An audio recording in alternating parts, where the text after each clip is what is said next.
Hey there, and welcome to video 5.1, where we're going to talk about stoichiometry, which is a quantitative analysis of chemical reactions. So let's talk about the mass of atoms within an element. We know that the mass is determined by the number of protons and neutrons that are in the nucleus. We essentially ignore that mass of those tiny little electrons. And when we're looking at a large sample, we have to consider the isotopes that are provided within each element, and that's why we have that weighted average as an atomic mass on the periodic table. One of the things that ought to be obvious when we look at those numbers, the atomic mass on the periodic table, it's proportional from one element to another. For example, silicon is about 2 times heavier than a nitrogen. Silicon's mass is around 14, nitrogen's is around 7. Aluminum is about 3 times heavier than beryllium.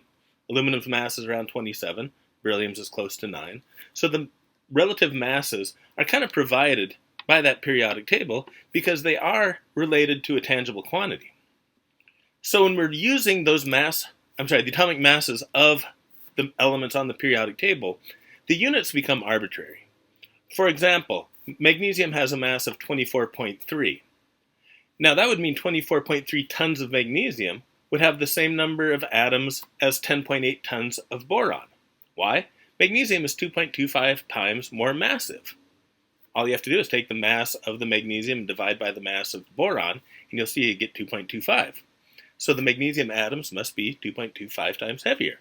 So the statement that 24.3 tons of magnesium have the same number of particles as 10.8 tons of boron, because the magnesiums are just 2.25 times heavier. 12 pounds of carbon would contain the same number of atoms as 65.4 pounds of zinc. Where am I getting those numbers? From the atomic mass of the periodic table. So if I take the mass of zinc divided by the mass of carbon, I get 5.45, which tells me any sample of zinc is going to be 5.45 times heavier than the same number atom sample of carbon. But since we're working in science class, we have this unit called the gram. It's a tangible and usable quantity in chemistry. So we tie that mass ratio into the concept of Avogadro's number. So this handsome fellow right here, named Avogadro, figured out that the number of atoms in a sample that equals the atomic mass given on the periodic table is 6.022 times 10 to the 23rd. So if Avogadro's number links the mass of the element from the atomic mass in the periodic table in grams to the number of particles in that sample, then 12.01 grams of carbon would contain 6.022 times 10 to the 23rd atoms of carbon. Or 39.10 grams of potassium would contain 6.022 times 10 to the 23rd atoms of potassium. 107.9 grams of silver, that contains 6.022 times 10 to the 23rd atoms of silver. So when we're looking at the atomic mass on the periodic table, we can tie that to the gram through the use of Avogadro's number. It tells me how many atoms of that sample would equal that mass. Kind of magic. So one of the things we could do with this information, if we know that 12.01 grams of carbon contains 6.022 times 10 to the 23rd atoms, then we could use that as a proportion to figure out how many atoms are in 2.34 grams of carbon. Or if I had 3.56 times 10 to the 24th carbon atoms, we could figure out the mass of that in grams, because we know there's 6.022 times 10 to the 23rd atoms in every 12.01 grams. It gets back to our conversion factors that we used in the very first unit. So obviously we have this number 6.022 times 10 to the 23rd. It keeps coming up over and over again because it's going to tie the particle number to the atomic mass on the periodic table. And as we say, 12 things is a dozen, 144 things is a gross, a pair of things is 2 of them, a googol is 10 to the 100th power. We simply say that 6.022 times 10 to the 23rd things is a mole. So it doesn't require you to be in chemistry class to use it. A mole can apply to anything in the same way a dozen can apply to anything, or a pair can apply to anything. A mole simply means you have 6.022 times 10 to the 23rd of those things. Now, if you were to draw that out as a decimal, you realize it's a huge number. 6.022 times 10 to the 23rd. 23rd is a very big number. So that must mean that there's a heck of a lot of particles in the mole, right? And one of the things we'll be using in this unit is that 1 mole of gas, doesn't matter what type of gas we're talking about, when held at 0 degrees Celsius and 1 atmosphere of pressure, what we call standard temperature and pressure, STP, it's going to occupy a volume of 22.4 cubic decimeters. That's the exact same thing as saying 22.4 liters. And you have an idea how big liters are because you see the liters of soda or 2-liter bottles of soda. So 11 of those is about a mole if they were filled with gas. So we can convert moles to volume of gas using this 22.4 idea as well. So we have this concept I call moleville. And I can use the mass of an element and convert that to moles and then back to a volume, or I can convert a volume to moleville and to a number of particles, or number of particles to moleville to a mass. I can convert one to the other. By the way, this little city volume of solution in milliliters is closed for right now. These roads are under repair. We're not going to use them for another unit. So how do I convert from mass to moles? Well, I would sometimes want to do that because I may be interested in what the volume of gas is. Or how do I convert number of particles to mass? Well, that might be helpful because I might need to know how many particles are reacting. And obviously in the lab setting, I can measure mass, I can measure volume of gas. I can't really measure number of particles, they're too small to count. But in order to link all those concepts together, I need this concept of the mole. So each of these roads is simply a conversion factor. So I can convert mass to moles by using the conversion factor 1 mole over whatever the molar mass of that substance is from the periodic table. Now I'm saying molar mass, I'm talking about the mass of 1 mole of that substance. So if it was carbon, the molar mass is 12 grams. If it was oxygen, O2, the molar mass would be 32 grams. If it were water, we know water is 2 hydrogens and 1 oxygen, so I would add up the masses of 2 hydrogens and 1 oxygen to get 18 grams per every mole. So I can use 1 mole over that mass to get myself from mass to moleville.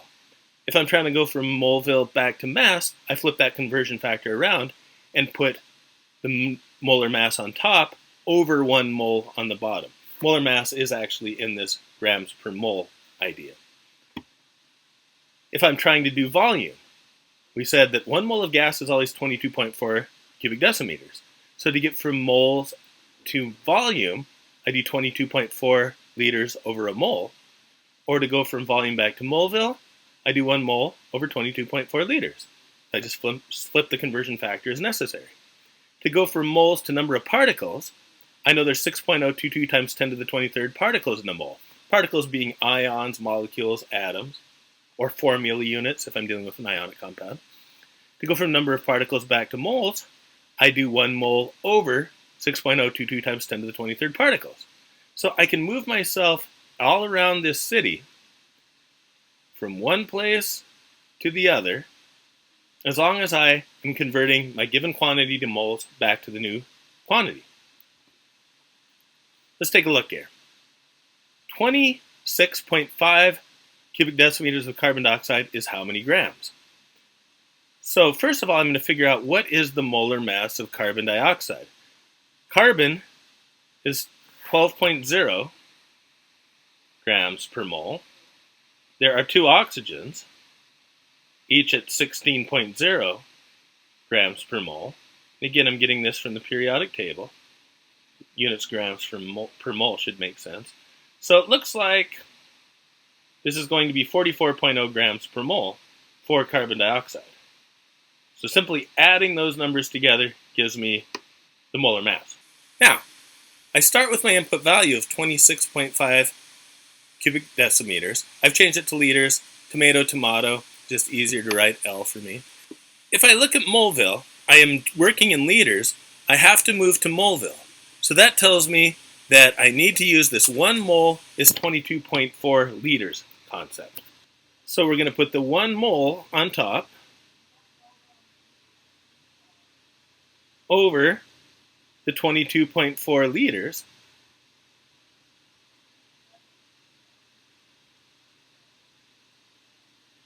And now we can see that my liters are canceling. I've got moles. I'm trying to get to grams, and we've already determined that carbon dioxide is 44 grams per every 1 mole. So the 44 grams will go on top. The 1 mole will go on the bottom. So when I figured out the molar mass being 44, that's the number of grams per mole. That is a conversion factor. Now my moles of carbon dioxide cancel, and my remaining units are grams of carbon dioxide. Pull out your calculator. We get 52.1 grams of carbon dioxide. So 26.5 liters of carbon dioxide would be 52.1 grams of carbon dioxide. How about this next one? There are 2.35 times 10 to the 24th helium atoms occupies what volume? How many liters? So we're going to start with our input value. Now in this particular case, we're starting with the number of particles, and we need to work to volume. So I'm going to use 1 mole is 6.022 times 10 to the 23rd particles to get to moleville. Then I'll use the 22.4 liters is a mole to get to the volume of gas.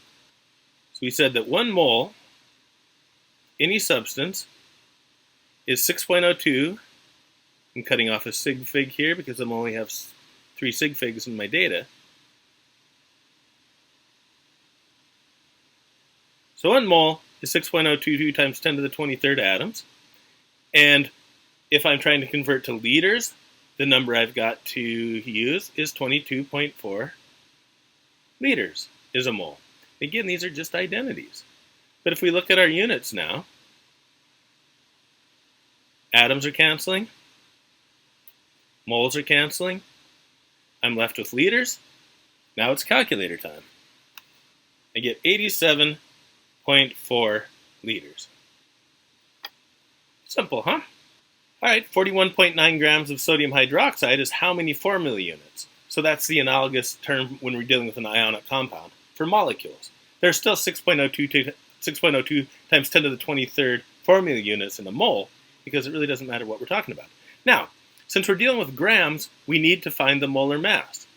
So we go to the periodic table. Sodium is 23.0 grams per mole.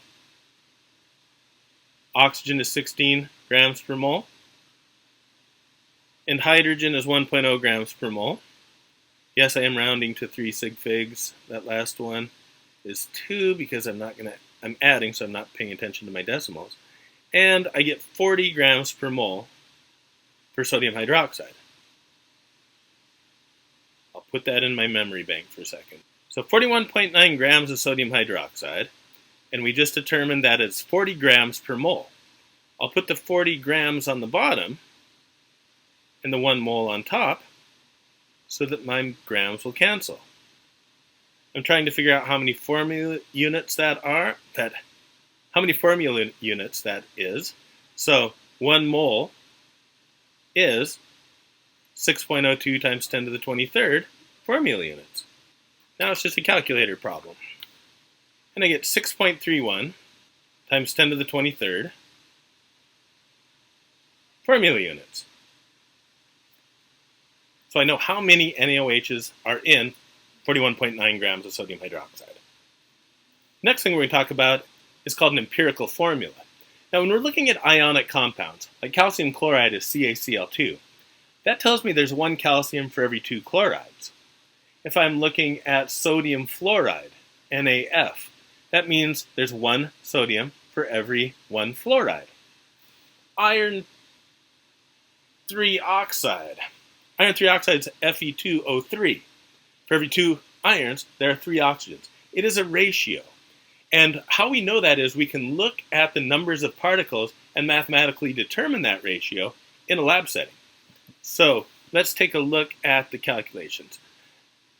It's going to be the simplest whole number ratio of the constituents in that compound. And the steps are pretty simple.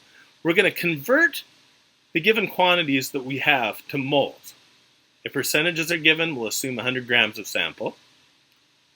we're going to divide the larger moles by the smallest of the group to determine that ratio.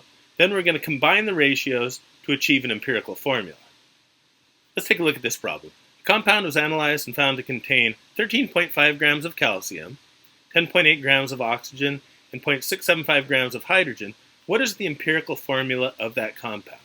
So my first step is always converting my given quantities to moles. So to convert to moles, I'm going to look at the periodic table and figure out their molar masses. A mole of calcium is 40.1 grams. A mole of oxygen is 16 grams. And I know that the 16 grams has to go in the bottom because that's what I'm trying to cancel. And a mole of hydrogen is 1.0 grams. So for each of the mathematics here, I'm just simply going to take the mass and divide by the molar mass. So it's going to be 13.5 times 1 divided by 40.1 for the top one. So on my calculator, I'm just doing 13.5 divided by 40.1, and I'll do that for all three. And so there are the moles for each of the constituents. So we're going to divide the larger moles by the smallest. The smallest value here is the calcium. I'm going to divide the other moles by calcium. So I probably don't need to do this for both. But when I do the math for oxygen divided by calcium, I get a number very close to 2 on my calculator, which says it's a 2-to-1 ratio. So that means 2 moles of oxygen for every mole of calcium.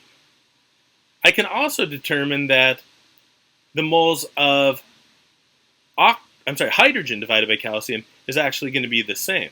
I'm going to get 2 moles of hydrogen for every 1 mole of calcium because it's the same number. Now, I've got 2 ratios. 2 moles of oxygen for every calcium, 2 moles of hydrogen for every calcium. So when I put these together to make a formula, I have 1 calcium, 2 oxygens, and 2 hydrogens. And if I rearrange that, it'll probably make more sense. Hey, that's our little pal calcium hydroxide, which would represent 1 calcium, 2 oxygens, 2 hydrogens. Oh, simple enough. Next problem. The compound was analyzed and found to contain 49.99% carbon, 5.61% hydrogen, and 44.40% oxygen. What is the empirical formula of the compound? We're going to use the same idea, but let's just assume we have 100 grams of sample. So 49.99% of 100 would be 49.99 grams of carbon, 5.61 grams of hydrogen, and 44.40 grams of oxygen. We go to the periodic table and figure out how many moles, the molar mass of each element. Carbon is 12.0, hydrogen is 1.0, and oxygen is 16.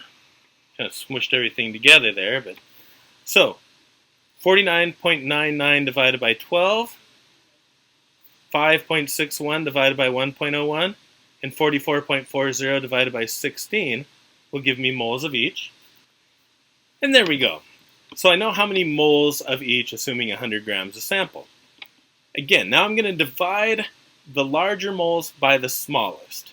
So my smallest is obviously the oxygen. So I'll take the moles of carbon divided by oxygen. And my calculator spits out 1.5. So that must mean it's 1.5 to 1. Well, we know we can't have a 1.5 to 1 ratio in a formula. So what whole number ratio is the same as a 1.5 to 1? What number can I multiply these both by to make a whole number? Well, let's multiply them by 2 in this case. This is a 3 to 2 ratio. 3 what? Moles of carbon for every 2 what? Moles of oxygen. Very helpful to keep track of your units here. So the data over here has helped me determine that it's a 3 to 2 ratio. Let's do the other ratio now. Again, I'm going to keep oxygen in the denominator because it's the smallest one. Now we'll do the 5.61 moles of hydrogen divided by the moles of oxygen. And now I get 2.0 something. It's really close to a 2 to 1 ratio. I think 2.01. So I know it's a 2 to 1 ratio. 2 moles of what? Hydrogen over 1 mole of what? Oxygen. So we have our two ratios. We're just going to simply combine those. When you have carbon, hydrogens, and oxygens, you usually put carbons first, hydrogens second, oxygens third. So how many carbons do I have? Well, it looks like I've got... Ooh, here's the problem. Do you notice I have 2 oxygens? Circle this. 2 oxygens here, and only 1 here. So it's probably a good idea to get the same number of oxygens in both. What I'm going to do is I'm actually going to change this ratio from a 2 to 1 to make that a 4 to 2 ratio. Okay? So this will become 4, this will become 2. I'll show you why when I put this formula together. So carbon, there are 3 from this right here. Hydrogens, there are 4 because of this right here. And then oxygens on both are 2. So I had to change that in the denominator so they were both 2. So I had something to compare them to. They have to be the same number. So it's a 3 to 2 to 4, 3 to 4 to 2 ratio. So that's the empirical formula. Now it's possible that the empirical formula, being the simplest whole number ratio, is not the same as the molecular formula. For example, there are 2 different molecules here. The top one is called ethane gas, sometimes called acetylene, triple bonded carbon with a couple of hydrogens. The bottom one is called benzene. It's called an aromatic compound. It's a loop of carbons. And if we were to analyze these for their ratio, empirical formula, we would see that the top molecule has a ratio of 1 to 1. So when we did our molar conversions and looked at the ratio, they'd have the same moles. This bottom benzene, if we looked at the empirical formula of that one, it would also be 1 to 1. So the empirical formula is not necessarily the molecular formula. It works for ionics all the time, yes, but not for molecules. How do we know what the molecule is based on just the empirical formula? Well, we need more data. Now let's say that we knew the empirical formula was CH, but we knew the mass was 26 grams per mole for that molecule. And the molar mass of this guy is 78 grams per mole. Well, then we could actually figure it out, because we know the mass of CH is 13 grams per mole. 12 plus 1. How many times does 13 go into 26? 2. So the formula of this one must be C2H2. So I can get that formula just from the empirical formula as long as I know the mass. Well, how many times does 13 go into 78? Well, that goes in 6 times, right? 78 divided by 13. So this one must be 6 times bigger with that same ratio. So that could be C6H6, which fits. So as long as I know the empirical formula and the mass, I can find the molecular formula. So once the empirical formula is found, the molecular formula for a compound can be determined if the molar mass of the compound is known. Simply calculate the mass of the empirical formula and divide by the molar mass of the compound by the mass of the empirical formula to find that ratio between the molecular formula and empirical formula. Multiply all the atoms, the subscripts, by that ratio to find the molecular formula. So read that again to yourself, pause the video, and then think about what we just did in that previous example. Go back and relook. And that should make sense. And that is it for our first lecture on stoichiometry. Thanks for sticking around, and I will see you later.